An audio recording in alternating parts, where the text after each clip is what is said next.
येळकोट येळकोट बिरुबाच्या नावानं या ठिकाणी सर्व बहुजन समाज या ठिकाणी बहुजन मेळावे करता आलेला आहे। ज्यांच्या ज्यांच्या अंगामध्ये बहुजनांचं रक्त असेल त्यांनी सर्वांनी हात वर करा। आणि एक फक्त शब्द मला द्यायचा आहे तुम्ही सर्वांनी, ज्या नेत्याकरता या ठिकाणी तुम्ही आलेला आहे, इथं मुसळधार पाऊस जरी आला तरी एकही बहुजनांचा कोणी माणूस उठला नाही पाहिजे। खास रक्त ज्याच्या अंगात आहे त्याला सांगतो। आज या बहुजनांच्या मेळाव्याच्या निमित्तानं ओबीसी समाजाचा देव, बहुजन समाजाचा देव आदरणीय गोपीचंद पडळकर साहेब यांनी हा दरवर्षीप्रमाणे ह्या मेळावा आयोजित केलेला आहे।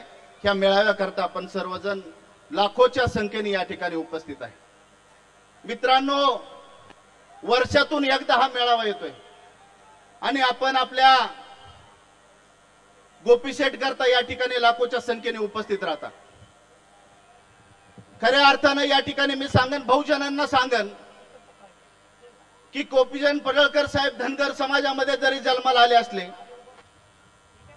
तरी ह्या नेत्याने 18 पगाड जातीचं उक्त घेतलेलं आहे। 18 पगाड जातीचं महाराष्ट्रामध्ये 18 पगाड जाती आहेत। मित्रांनो, अनेक जातींकरता हा नेता पळतोय, अनेक जातींकरता हा नेता लढतोय आणि खऱ्या अर्थानं ह्या नेत्याच्या पाठीमागे जर ताकद मोठी जर उभी राहिली असन, उभी केली असन, तर ह्या महाराष्ट्राचे मुख्यमंत्री आदरणीय देवाभाऊने केलेले आहे आणि हा देवाभाऊच्या काळजामधला आपला नेता आहे। पण ह्या नेत्यावरती अनेक लोकांचं षडयंत्र चालू आहे। अनेक लोकांनी या ठिकाणी आपल्या नेत्याला कुठेतरी काहीतरी अडचण आणण्याचा प्रयत्न आपल्या नेत्यावरती होत आहे।